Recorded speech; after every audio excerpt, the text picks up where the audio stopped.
Hello guys, welcome to my vlog. Today's video, gagawa ako ng lumpia Shanghai. Inano ko na ito, minimix ko na tapos ito, handa na yung lumpia wrapper. Samahan niyo ako guys. Start ako.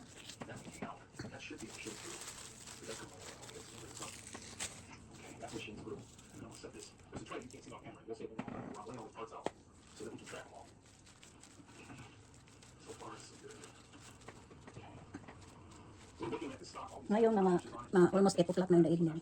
Dito.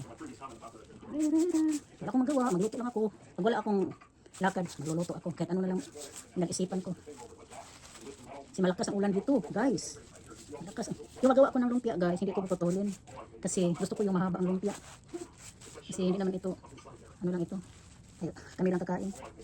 Ganito ba guys, ganito ako magagawa ng lumpia Shanghai. Kasi gusto ko kakain ba yung mahaba. Tapos, pag may mga bisita ka, pwede na i-cut mo into 3. Ayan. Pero kami lang kakain. Gusto ko ganito. Kasi maganda tingnan pag maprito na, i-fry mo na yan, mahaba. Maganda tingnan.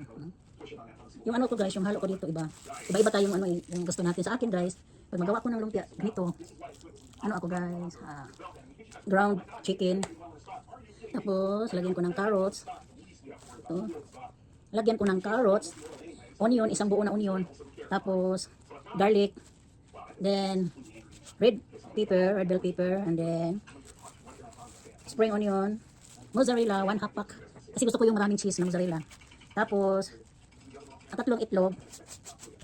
Then, chicken powder, salt, pepper, and sesame oil. Yan lang ang hinalo ko guys. Tapos, ano mo, ilagay mo sa refrigerator kahit 2 hours. Yan lang. Tapos, ito. Balot mo na. Kung marami akong bisita guys, puputulin ko siya. Pag kami lang kakain, mahaba. Yan lang. Favorite ito sa mga mga puti. Yung mga puti guys, favorite nila to guys. Yung Father's Day, naggawa ko ng 30 pieces guys. Hindi ko na malayan guys, hindi pala ako nakakain. Kasi sabi ko ay hindi yan maubos kasi 30 pieces yan. Naku Lord, naubos sa mga puti guys, naubos nila guys. Yung mga anak ng asawa ko, gusto nila. So, sabi ko, gawa na lang ako ngayon, gumawa ako uli. Ako na naman kakain dito. Aywan ko guys, pag ako ang gumawa, no? Hindi ako malasahan. Malasahan hindi masarap. Wala akong gana kumain pag ako ang gumawa. Pag iba naman ang kumain, masarap daw. Ano ba yan? Kaya nga, mga namin dito, minsan lang ako magluto dahil hindi ako masarapan sa luto ko. Okay lang yung mga isda, mga paksiw, kaya pero mga vegetable, na ganyan. Ang sarap kaya ikain pag iba ang magluto. Pag ako magluto, ay naku, hindi masarap. Hindi, aywan ko, wala akong gana kumain pag ako magluto. Pag sila naman ang kumain, sa luto ko, nasarapan sila. Ano ba yan? Gusto ko kumain na ibang magluto. Kaya pag may mga okasyon, punta talaga ako kasi naku, ang daming pagkain. Ay. Ganito lang ang buhay ko dito sa Florida.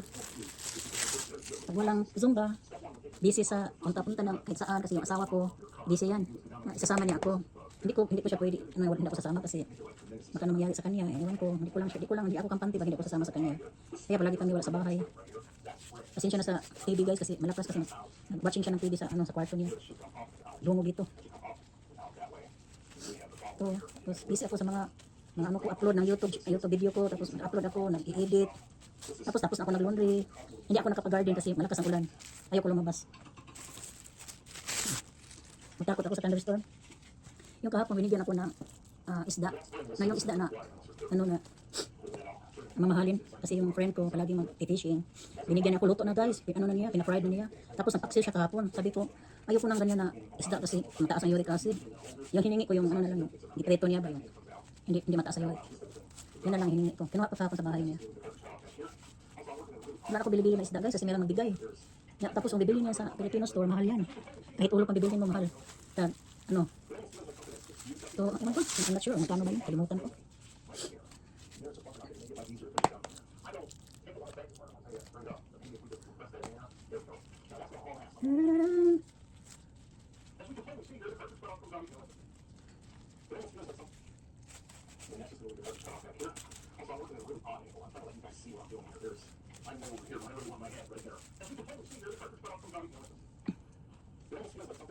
Maganda ang nila dito, lumpia wrapper dito.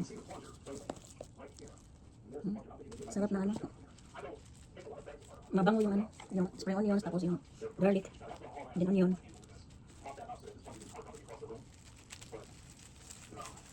Ay, hala. Dala yung plastic. Hindi ko tinignan.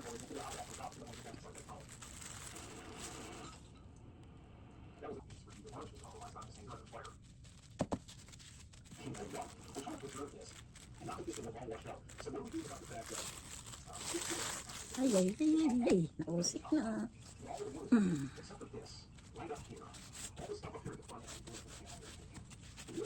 Tubig to guys. Dumikit siya. Ganyan lang guys. Ganyan lang. Enjoy talaga ako pag gumawa ako ng lumpia. Okay, dalawa na lang. Dalawa na lang guys. Tapos na guys.